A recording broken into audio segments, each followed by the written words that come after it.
ससुराल में वह पहली सुबह मुझे आज भी याद है। कितनी घबरा कर मैं उठी थी। ये सोचती हुई कि कहीं देर ना हो जाए। सब न जाने मेरे बारे में क्या सोचेंगे। केवल एक रात ही तो नए घर में कटी थी और इतना सब कुछ बदल गया। जैसे आसमान में उड़ती चिड़िया को किसी ने मोती के लालच देकर पिंजरे में कैद कर लिया हो।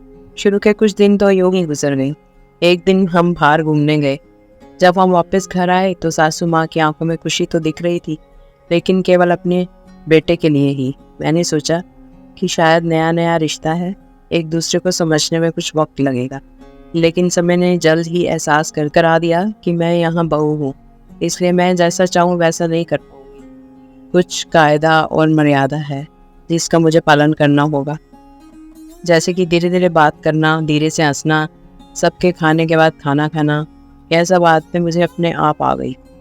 वहाँ से भी बात कम होने लगी, जिसकी वजह से मुझे पीहर की याद आने लगी। ससुराल में पूछने पर कहा गया कि अभी नहीं, कुछ दिन के बाद जाना।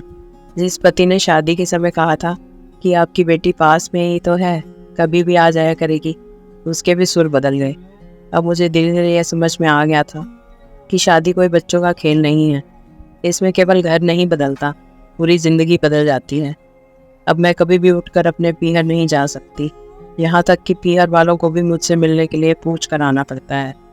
पीहर में ज़ोर ज़ोर का हंसना, कभी भी कहीं भी चला जाना, रसोई में से कुछ भी उठाकर खा लेना, अपनी मर्जी का करना, यह सब यादें बनकर रह गई।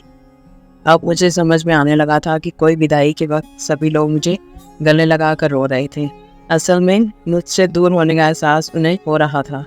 लेकिन एक और बात थी जो उन्हें अंदर ही अंदर परेशान कर रही थी कि अब जिस सच्चाई से मुझे इतने दिन दूर रखा गया है, वह सच्चाई मेरे सामने आने वाली थी। पापा का यह झूठ कि मैं उनकी बेटी नहीं बेटा हूँ, अब वो और दिन नहीं छुप पाएगा, जो कि उनकी सबसे बड़ी चिंता थी कि अब उनका बेटा, जिसको कभी भी बेटी होने का एहसास नहीं कराया गया था, जीवन के इतने बड़े सच से सामना करने जा रही थी। वही माँ को भी चिंता सता रही थी कि उनकी बेटी अभी तक कोई एक काम भी नहीं किया करती थी, और वह पूरे परिवार की जिम्मेदारी कैसे उठाएगी। सभी लोग मेरे इस विदाई और पराये होने का दर्द जान रहे थे, सिवाय मेरे, इसलिए वह सभी लोग रो रहे थे। आज मुझे समझ आ गया कि उनका रोना गलत नहीं था। यह हमारे समाज का नियम ही है कि एक बार बेटी डोली में विदा हो गई तो वह उस घर के लिए केवल मेहमान ही बनकर रह जाती है। फिर कोई चाहे कितना क्यों ना कह ले कि यह घर आज भी उसी का है, सच तो यह है कि अब वह कभी भी यूं ही अपने पीहर नहीं जा सकती।